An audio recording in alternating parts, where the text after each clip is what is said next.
This is the Lone Crater YouTube. We hope this video helps. In this video, I will explain how to erase and reset a Mac back to factory default. Before we begin, it's crucial to back up all your important files. Use an external drive or a cloud service to save everything you want to keep. Next, sign out of all your accounts, including iCloud, iTunes, and Messages, to protect your personal data. Finally, unpair any Bluetooth devices connected to your Mac, ensuring a clean slate for the next steps.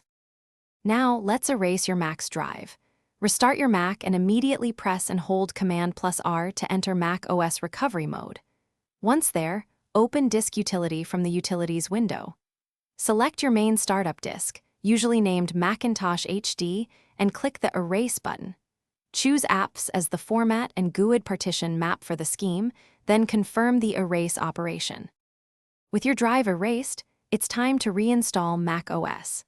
Exit Disk Utility and select Reinstall macOS from the Utilities window. Follow the straightforward on-screen prompts to begin installing a fresh copy of the operating system. This process can take some time, so ensure your Mac remains connected to a stable and reliable internet connection throughout the entire installation to avoid interruptions. After the installation completes, your Mac will restart to the Setup Assistant.